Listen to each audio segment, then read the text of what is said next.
さん、こんにちは。漫画家の新本慎です。アシスタントの斉藤です。よろしくお願いします。ということで今日はですね、この間もやったんですけども、また皆さんから大量に私に聞きたいことを募集しておりますので、それについてお答えしていきたいと思います。楽しみ楽しみ。はい、じゃあ早速質問始めます。はい。イラストレーターと漫画家の大きな違いは何ですか？なるほどね。イラストレーターっていうのは、基本的にはイラスト1枚でお仕事する人。はい。もちろん1枚だけじゃなくて何枚も描いてって依頼が来たりもしたりはするけども、それイラストでお仕事する人たち。で、漫画家っていうのは、絵っていうよりもお話を考えて、コマを割って、セリフをつけたストーリーを書く人のこと。なるほど。じゃあ話を評価してほしいか、絵を評価してほしいかみたいな面でもあるある。なので、分かったら両方ね、自分でちょっとリアルにイメージしてみて、どっちの方が向いてるかを調べてみてください。はい、次いきます。新しい挑戦するなら何したいですか？なんだろう、新しい挑戦か。何したいの？スカイダイビング？やってみたかった。人生で一度は落下するっていう感覚をやっぱ味わってみたいっていう。すごいざっくりしてんね。ただそれがね、私全然今までね、高いとこ平気だったのに、この間吊り橋に行ったらね、めっちゃ怖かったの。急に年から私、S 君が高いとこ怖い怖いって私の横で言い続けるせいで、私に移ったんじゃないかと思って。だから本当はずっとスカイダイビングに挑戦してみたかったけど、思ったより高いとこ怖いってことに。じゃあ今はだから何か今募集してる。私にむしろ新しい挑戦を何がいいかをみんなおすすめ教えて。はい、次いきます。中学の頃描いた絵たちを見ましたけど、絵はそれ以前も描いてたんですか？そうですね。絵は中学校よりも前の小学校からも、強いて言うと幼稚園からも描いてた。ただその別に完璧な絵を描いてたんじゃなくて、なんかもう丸描いてちょんちょんレベルを幼稚園のぐらいは描いてたよ。で、小学校5年生ぐらいから漫画っぽい絵描き始めた。なるほどね。いきます、次。はい。ズバリ黒髪、金髪、どっち派でしょうか？金髪だと思う。そうなんだ。リアルの世界じゃなくて、アニメの漫画とかだと、私多分だけど、金髪のが好きって思うんだけど、自分が過去好きなキャラを想像した時黒髪だった。新モードが使う大抵主役は黒髪だよね、結局ね。そうなんだよね。だから黒髪になっちゃうことが多いし、結構やっぱ黒髪男子って女子から人気だから。需要大きいもんね。でもなんか金髪のが好き。チャラいがね。そう、チャラいキャラが好きだから。はい、次いきます。キャラクター性を出すときに大切にしていることは何でしょうか？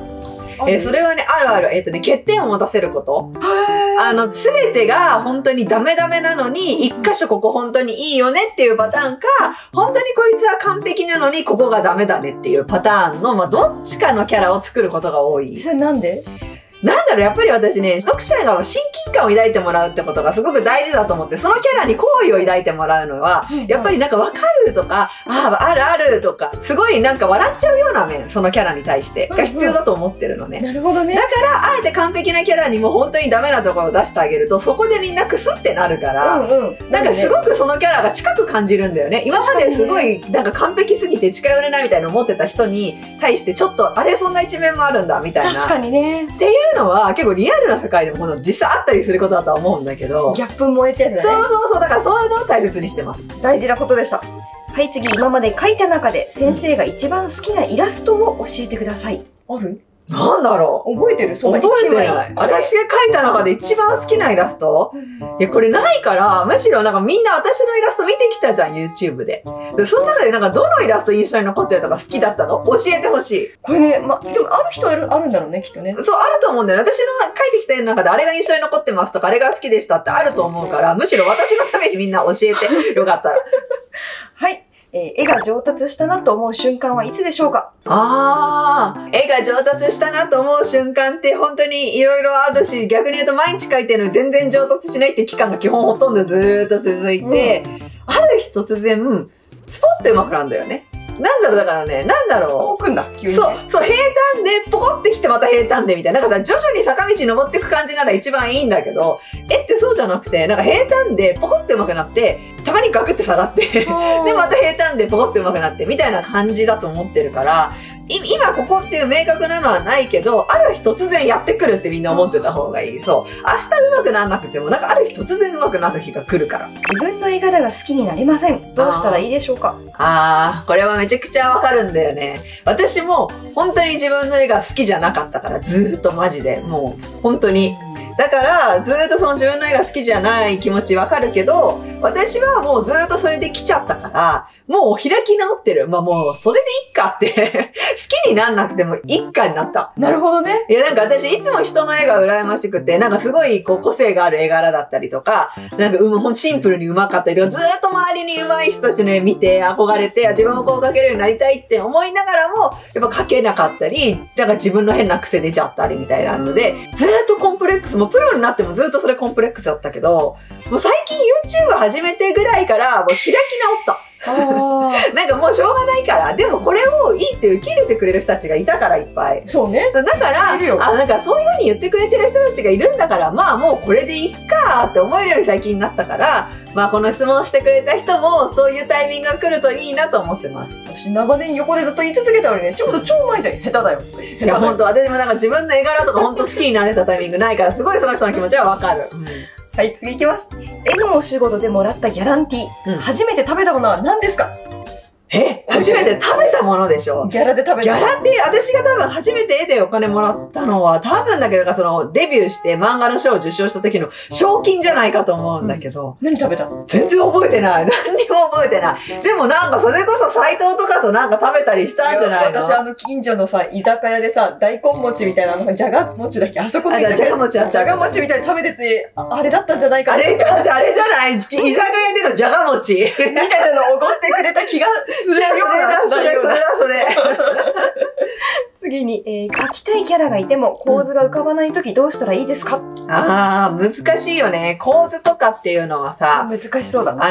もう日頃からいろんな人のイラストを見たり、まあイラストじゃなくてもいいんだよ。写真だったり映像だったり見て、とにかく自分の中に情報を入れておかないと、とっさには絶対出てこないと思うんだよね。だからワンパターンの構図になっちゃうと思う。私も自分がよくそうなっちゃうからそうなんだけど、私の場合はやっぱファッション誌一番見てるから、ファッション誌の人たちがよく見るようなポーズだったり構図っていうのは比較的出てきやすいかなと思う。それはおしゃれでいいね。そう。だけど、逆に言えば少年漫画的ななんかすごいアクロバットな画角みたいなとかあんま私からのイメージが出てこない。だから、やっぱ日頃から資料も見て自分の中にインプットしておくのが大事かなと思います。描きたい絵のタイプの雰囲気を見とく。そうだね。はい、次に、もし漫画家になっていなかったら、新本先生は何をしていたと思いますか？いやー、何してたんだろうなー。いや、でもわかんないよ。何してたと思う？いや、OL は無理だと思うんだ。そうだよね。私も多分普通の一般の会社に就職って道はなさそうな気がする。破滅的だと思うんだ。そうだよね。だからなんかこう、デザイン会社で働いたりとか、何かしら美術系のね、そうだね。建築会社に行ったりとか。そうだね。美術系に行ってたとは思う。それ以外、新本先生、ちょっとね、社会不適合なところが強くあるから。いや、斉藤さんに言われたくないよ。本当に。だから、OL は無理っていう私の判断でした。はい。新本先生は漫画を描くとき、どのように作品のテーマを決めますか？テーマか。気になる。例えば、だけど私は流行をやっぱ見るタイプだから、今何が流行ってるかで、こういうネタが流行ってる。だったら私が書くんだったらどうしよう。みたいなのから、まあ決めていくことも多い。例えば、推しガーガーにやってきたは、やっぱ芸能人と一般人の恋愛は少女漫画の中で王道ネタとして昔からあった。から、もしそれを私まだ書いてなかったそのネタをね。だから私が書くんならどうしよう。とか、例えば幼馴染との恋愛も結構王道に昔から少女漫画界にある。じゃあ私が書くんならどうしよう。みたいな感じから考えていくことが多いから、王道ネタから考えていくことが多いけど。なるほどね。じゃあ結構オーソドックスなテーマ拾って自分バージョン何かなみたいなね。そういうことが。桃太郎でも書けるってことだよね。そういうこと。桃太郎だったら自分が書くならどうしよう。みたいな感じから考えていくことが私は多いかな。じゃあテーマは深く考えてないそうです。そうです。次に、美大は美術以外の必修科目は大変でしたか？美大で一番大変だったことは何ですか？いや、大変だったよね。やっぱ、一応美大行っても一応一般の勉強もするから、私はドイツ語とかも専攻したし、やっぱね、いろんな外国語があって、私が専攻したのはドイツ語。そんなおしゃれな言語を専攻してたのか？そうなのよ。そうなのよ。あと、例えば体育とかも一応ちょっとあるんだよ。最初の頃にね。で、後半に行くにつれてどんどん自分の学科専門分野みたいな。ただ私は美大に行ってて、漫画学科に通ってたけど、単位がやばすぎて、いろんな学科の授業を後半受けまくったのね。あ、そう。で、面白かったのはデザイン学科とかのファッションデザイン論とか、例えばファッションのデザインについてを学んだの。パリコレの映像とかいっぱい見ながら。やっぱ面白いの？面白かった、面白かった。直接漫画には全然関係ないんだけど、勉強になったし、あと、写真学科とかで、やっぱ写真の歴史とか写真の構造とかについても学んだの。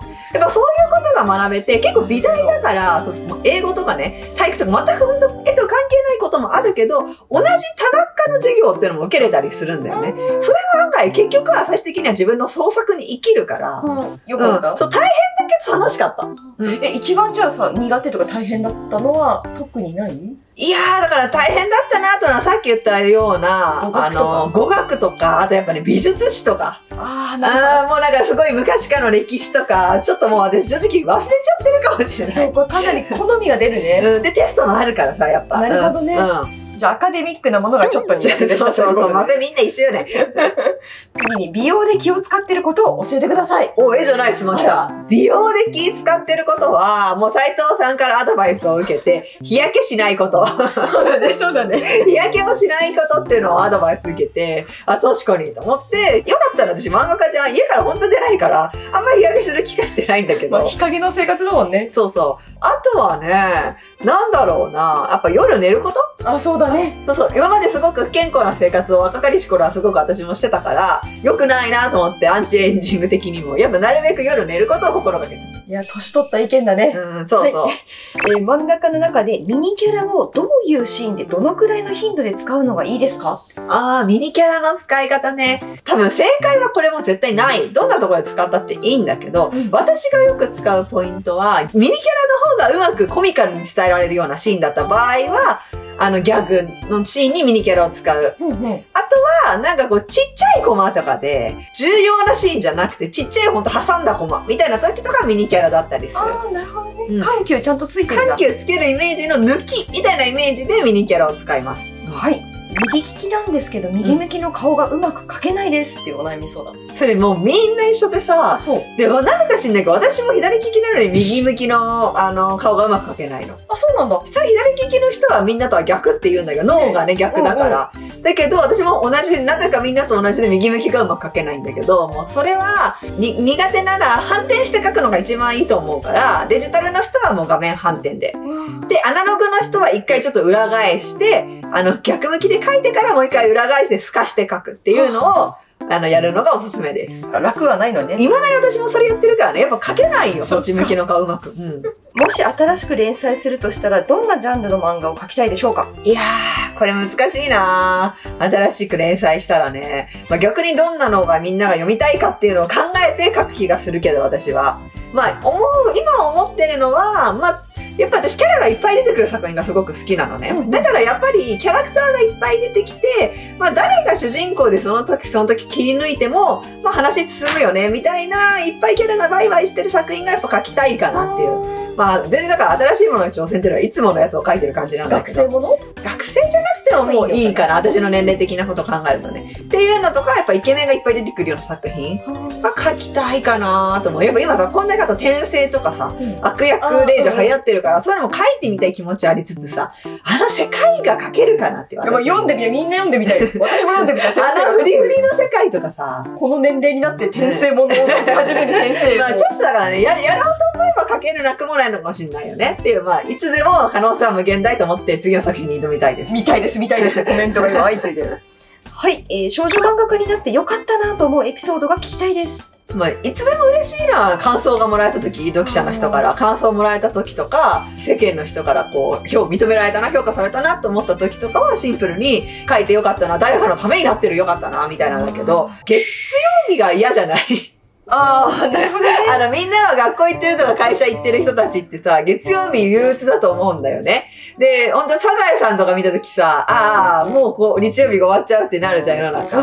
私多分あんまりその感覚ないよ。いつだって仕事だし、いつだって休もうと思えば休めるから。それは一番大きいね。と思う。これがフリーな仕事してる、フリースタイル仕事してる人たちの利点。だそうです。はい。推しが我が家にやってきた。次、いつ発売ですか？これはね、予定としては今年の夏発売。8月あたりを目安にしておりますので、皆さんお楽しみに。絵を描くのが嫌になったことってありますか？ある。それはね、あるよ。やっぱそれは絵描いてるじゃん、毎日。これ何回も来んの？まあでも、そんなにしょっちゅうじゃないんだけど、私の場合は。でもなんかみんなが言う、学校嫌だ、仕事嫌だ、勉強嫌だ、ぐらいの頻度では、私も、うわ、仕事嫌だ、みたいな感じが来るから、それがイコール私の場合、絵が描くになっちゃうから、そういう体での嫌だは、まあそれなりの頻度で来る。ああ、なるほど。けど、やっぱり、本当に嫌なことじゃないよ。私にとって絵描くこととか漫画描くことって。だから、なんだかんだ、そんなことを思いながらも、もう10年以上続いてる。だから、本気で嫌じゃないと思う。本気で嫌じゃないから、なんだかんだ続けられるってことだね。そうだと思う、そうだと思う。誕生日いつですか？ 9月13日です。よろしくね。先生が好きな少女漫画のジャンルってありますか？例えば学園ものとか。何でも好きだよ、私。少女漫画のジャンルは、正直これが好きっていうのなくて、どんなのでも好き。だけど、強いて言うと、1個だけ私苦手なのがあって、三角関係もの。そう。結構昔からあるじゃん。一人で、メインの女の子がいて、男の子メイン2人いて、どっち選ぶんだみたいなので結構話ずっと引っ張るみたいなのあるじゃん。私、あれがなんか苦手で。そういえば下本そういう作品書いてないね。多分書くこともないと思うんだけど、っていうのも、明らかに複数人男子がいて、明らかに最後こいつって最初から分かってるのは全然平気なのね。他の男子がその主人公のこと好きで、いっぱい来ててもいいの。なんかね、どっちかが分かんないってのは私ね、両方の男子にめっちゃ感情移入しちゃうのね。どっちか選ばれなかった時のダメージが私でかすぎて自分が耐えられないの。新本に来んの？選ばれなかったダメージが。なんか、かわいそうすぎて心を痛めちゃうの。そう、だから、明らかにもこっちってなってても、でもね、2人だとさ、はっきり1人負けが出ちゃうじゃん。3人だったら、勝ち1人に負け2人で、まあ負け2人いいよいいよっていう感じなの。なるほどね。だから1人だけ負けるがかわいそうで耐えられないの。だから三角関係ものが苦手で、私はあんまり書くことはないと思う。なるほど。じゃあ得意っていうか好きはないけど苦手があるんだね。あんま読みもしない。明確に分かってればそれは読まない。あ、そう。絵を描き始めた時に参考にしていた人はいますか？なんかもうその先生の名前は忘れちゃったんだけど、私が小5の時にその友達に漫画描かないって誘われて交換漫画っていうのをやった時に一番最初に見たのはね、なんかマーガレットか別冊マーガレットで連載してた漫画家の先生のイラストだったと思う。もう覚えてないんだね。あとリボンの先生ね。種村の先生とかね。でもね、種村の先生は当時全員が真似してたのね。そうだね。で、全員が真似しすぎてて、私はさすがにそう、みんななんか真似しすぎてるか真似できないから、ちょっとお姉さんな気持ちで、マーガレットの先生の絵をちょっと真似した。あの時代マーガレットってだいぶお姉さんだもんね。そうでしょ。小学生の私にはかなりお姉さんだったけど、なんかね、知り合いのお姉さんがね、読んだやつを私にくれてたの。あ、そうなんだ。そうなの。だから、それで、そう、真似してました。新元らしいな。次に、アナログの漫画描くとき、コマの線って何で描いてますか？普通にマルチライナーとかって。ああ、そうだね。そういうこと。マルチライナーとか、ミリペンって呼ばれてるもの。だから、ピグマとか、コピックマルチライナーとかの、だいたい 0.7 から 0.8。まあ、太くて 1.0 がおすすめです。絵の道に進むか、それとも就職するために勉強していいところの高校などに行った方がいいでしょうか？ああ、今この質問だと多分高校を考えてるから中学生なんだと思うんだけど、高校で絵の道に進むっていうのはさ、めっちゃ珍しいことだと思うんだよ。そうだね。まあでも一応あるんだ、高校でもそういう専門の学校、美術専門学校っていう。だから別にそれにもう決めてるんだったらね、全然行ってもいいと思う。そこでデッサンとか勉強できるから。ただ少ないんだよ、数もめちゃくちゃ。だから通える範囲にそういう高校があるならっていう感じで、正直高校生のうちは私は自分が一番行けるレベルの一番いい高校に行くのがいいかなと思う。王道にね。王道にやっぱみんな受験するじゃん、高校受験。まあその時やっぱ自分が一番目指すじゃん、一番行けるレベルのいいところ。まあそれが一番いいし、まだ高校生じゃ絵について焦る時期じゃないから、全然それでいろんなことを経験しておくのがいいかなとは思うけど、まあもちろん絵のいける専門の学校に近いなら、まあそういう道もあるよねっていう感じですね。絵が上手くなるにはやっぱり美術部に入った方がいいと思いますか？ちなみに4月に高校2年生です。でも美術部に入る必要は私としてはないかなと思う。それはやっぱ部活だから自分が楽しめるのが一番だと思うんだよね。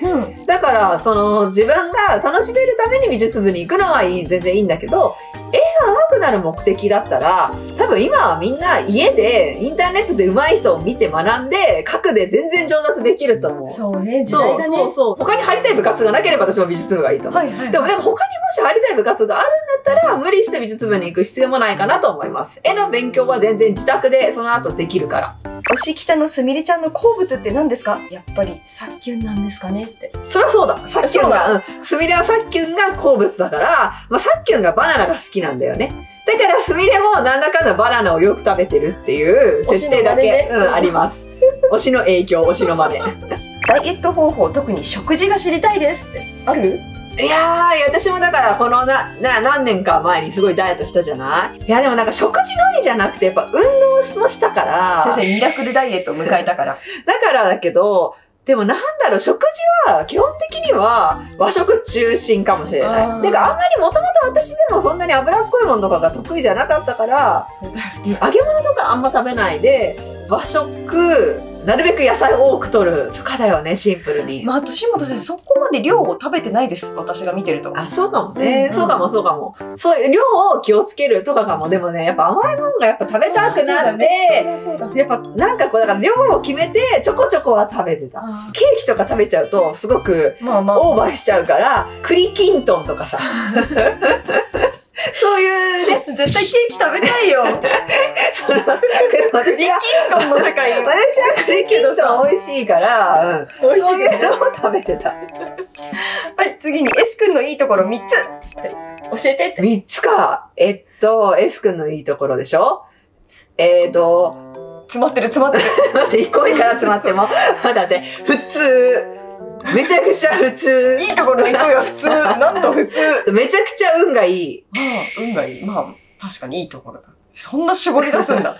ちょっと待って。普通だしね。あ、綺麗好き。綺麗好き。なるほど。なんかすごい掃除よくしてくれてるから。めちゃくちゃ綺麗好きで、いつも綺麗にしてる。先生、多分それよりもみんな普通っていいの？普通は一番大事なことじゃん、みんな。そうなんだ。変な個性の強い人とかと一緒になったりするとさ、なんかその個性に自分がついていけなくなるよ。もう平凡こそが最強っていうことあるよ。先生の個性が強すぎてね、VS 個性になるんだよね。だから自分と真反対が大事だと思ってるよ。なるほど。真反対が普通だったってことか。そうそう。はい。NG や送らしているイラストありましたら見たいです。別に私あんまりそういうのないんだけど、過去にちょっとだけ他の動画でも見せてるけど、動画アップした後にお蔵入りしちゃった動画があったから、そこで描いた女の子のイラストを今一緒ここにパッと載せときます。ということで、はい、次。高3になります。進路で絵の大学に行くか、普通の大学に行くか悩んでますって。なるほど。ここは一番大事なとこですな。高校3年生。だから私が美大受験を決めたタイミングだからね。どっちでもいいけど、もう覚悟が決まってて、自分の。もう絶対絵の道に進むんだっていう覚悟が決まってて、まあ将来就職するのが、まあ本当に絵を描く仕事。で私みたいな自分でやる自営業みたいなその漫画家だったりとか画家だったりとかね、イラストレーターでも個人でやるみたいなのに決めるんだったら美大でもいいと思う。もしくはデザイン会社への就職みたいなのも考えてるんだったら美大でもいいかなと思うんだけども、まだそこまでっていう感じだったら普通の大学で漫画家目指すとかイラストレーター目指すの方がいいのかなっていう気はする。要は漫画家とかイラストレーターはさ、専門の大学で出てなくてもなれるんだよ、全然。なんだろう、美大を出てて有利なのってデザイン会社とかなのかなとは思うんだよね。ああ、そうね、そうね。だからそういうところへの就職が希望ならっていう感じだよね。難しいとこだね。ここで一番決めなきゃいけないタイミングだよね。悩ましいよね、これね。卒業式の日って何しました？私は明日卒業式ですって。おー、おめでとう。もうきっとこの動画が出てる頃にはね、むしろ新しい生活が始まってるね。卒業式は、まあ別に小中とは変わったことはしてないんだけど、私高校の時はみんな女子が袴をね、着て出るっていう。ああ、いいね。高校だったの。で、私はゴスロリのロリータファッションで出た。いや、袴着ないよ。一回しか着れないよ、袴。いや、だから、やっぱみんなが袴を着るじゃん。やっぱそれ着ちゃいけないなと思って、私何したらいいかなと思って、ゴスロリのロリータファッションで行こうと思って、で、縦ロールしたかったから、エクステの予約して、エクステつけて、白いロリータファッションで、卒業式、卒業証書授業してきました。もう絶対何の参考にはならないよ、これも。絵を描く工程の中で一番楽しいと感じるのはいつですか？漫画を描く工程だったらネームが楽しいんだけど、話考えてる時。話がなんか乗ってきた時が一番楽しい。うわ、来たみたいなタイミングがあるのね。話がこう乗ってきた時がすごい楽しいんだけど、絵一枚だけの中で考えたら、シンプルにやっぱ目の中のハイライトを入れる瞬間が一番楽しいから、光を入れる瞬間。やっぱ一番輝く気がするんだよね、絵がね。なるほどね。ちょっとわかる気がするな、聞いてると。推しキタでいう芸能界のことや推し活などのことを知って、どうやって知って書いているんでしょうか？これ結構私みんなに私すごく推しがいるんですかとか推し活してるって聞かれたり思われるんだけど、実際多分私自分がめちゃくちゃ何かを今こう推してるわけじゃないからあの作品かけてるような気はしてて、っていうのもね、私今までねいろんな漫画の出版社の女性と会ってきたりしてると、なぜか漫画編集者の女性とか出版業界の女性ってね、推しがいる女の人多いの。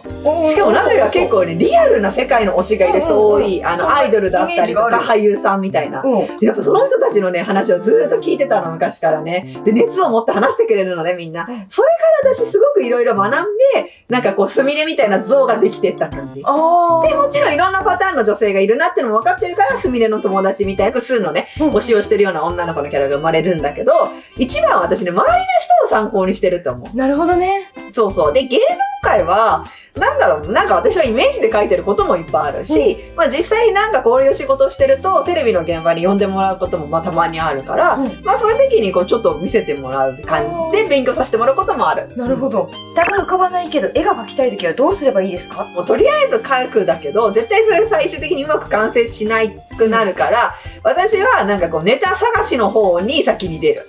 描きたいものを探す。要はいろんな写真見たり、いろんなイラスト集見たり、ネット上のなんかイラスト見たりとかして、なんか自分が、これ描きたい、こういうの描きたいかもみたいなのを、なんか自分がこう感性に触れるものを探す旅に出る。なるほど。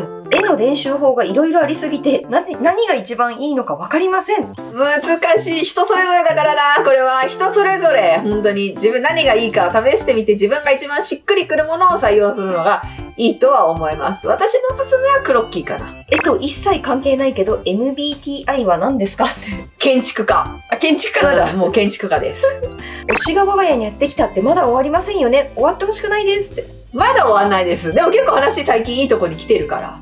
まだ終わらないけど、終わらないけども、まあ話は結構佳境には盛り上がってはきてますよ。ぜひみんな読んでみてね。今までの漫画のキャラクターで恋人にするならどなたですか？自分が描いた中で多分そうだね、これね。どれ？いや自分の描いたキャラで恋人にしたいキャラなんていないなしてくれよ聞かれるんだよね、これたまに読者さんに。そうなの？いやでも、いるみんないる？いいの？それ少女漫画。でも私の中で結構今でもやっぱ好きかなっていうのがあるのは分かった。仲良しで連載してた、先輩今から告りますの中に出てきた、神崎先輩っていう、ヒーローの男の子が個人的にはかっこよくて好き。あ、そうなんだ。結構意外な返答でした。銀玉で好きなエピソードは何ですかって。斜め上の質問来たな。なんだろう。いつも S 君が将軍が出てくる回が好きだって言って、なんか私もそれの影響を受けちゃって、やっぱ将軍の髪の毛をカットする床屋の回があるんだよね。それがめっちゃおもろくて好きかもしれない。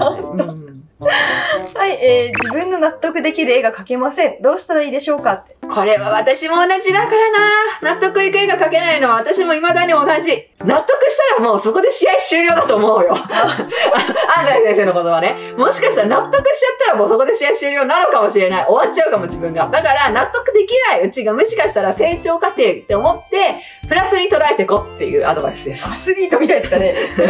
はい、次に絵のポーズやテーマのアイデアを思いつくコツはありますか？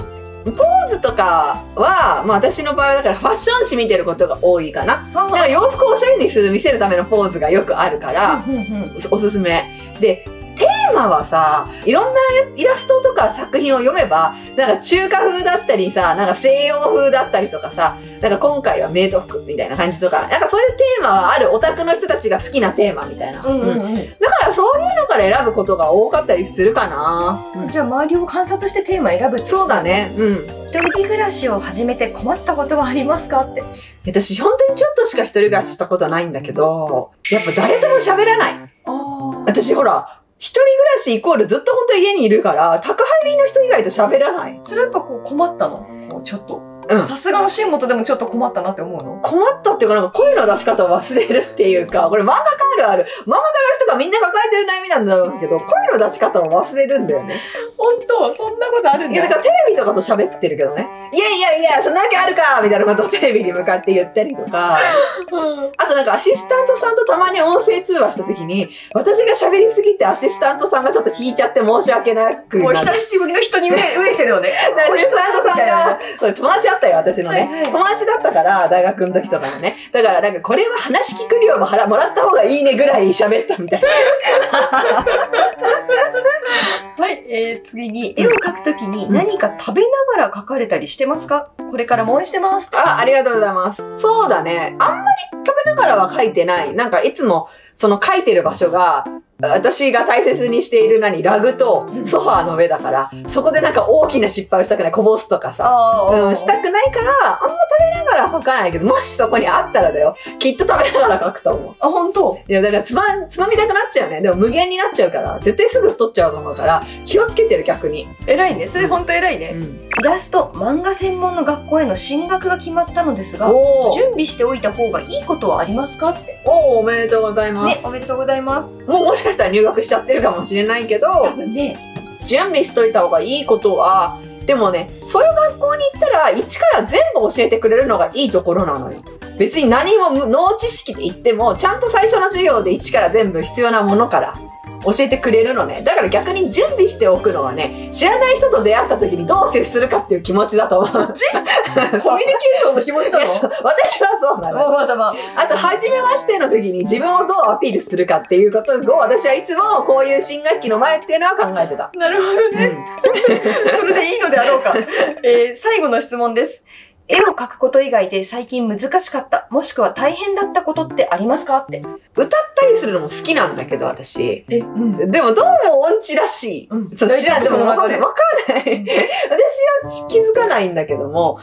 なんかその歌ったら難しい。こっちゃんから最近どうもハモってくれっていう提案が来る。っていうのも最近こっちゃんは、小4から小5になるじゃん。どうもアルトソプラノみたいな、なんかこう、ハート分けを学んだらしくって、で、なんか旅立ちの日にとかの、なんか、そうね、アルトソプラノね。みたいのが始まるんだけど、で、そのどっちかを歌ってくれって言うのよ、私に。わかる、確かに。ただ私、一回未だに覚えてるんだけど、小学校が中学校の音楽のテストの時に、アルトだったの、パートがね。アルトを一生懸命先生の前で歌ってたら、あれ柴田さんソプラノだったっけって言われたことがあったのね、先生に。でも本人は気づいてないんだよね。気づいてないの。だから、今もハモってくれってこっちは言われるんだけど、やってるんだけど、下手だねって言われるんだよ。もう先生の唯一の弱点。なんか、歌だから、ハモれてないみたいなの、私。ハモる以前の問題なんだよね、先生はね。でも自分でね、違いがわかんないの。なんか漫画とかでもさ、音痴の人が歌う描写でさ、ほげーとか書いてあったりするじゃん。本当にほげーって書いてあるの。私はちゃんと歌ってるよ。何も間違ってないの。すごい真剣に歌ってるの。何も間違ってないから。他はほげーなの。間違ってるって言われる場所がわかんないよ。何にもね、本当に。だから、ちょっとそれが私にとって難しいこと。最近大変だったこと。大変だったこと。ハモリ。ということで、じゃあ今回は皆さんからもらった質問に答えていく回でした。ボリューミーだったね。たくさん質問ありがとう。前回の分と合わせてね、本当にたくさんありがとう。またね、定期的にこういうのもやりたいなと思ってるので、そういうの募集した時はぜひね、コメントでみんなに教えてください。お願いします。日頃からね、絵のこういうのの描き方がわかりませんは、コメント欄でいつでも募集しておりますので、気楽に書き込んでください。よろしかったらチャンネル登録と高評価ボタンもよろしくお願いします。ではまた他の動画でお会いしましょう。漫画家の下本慎と、アシスタントの斉藤でした。バイバーイ。ありがとう。バイバイ。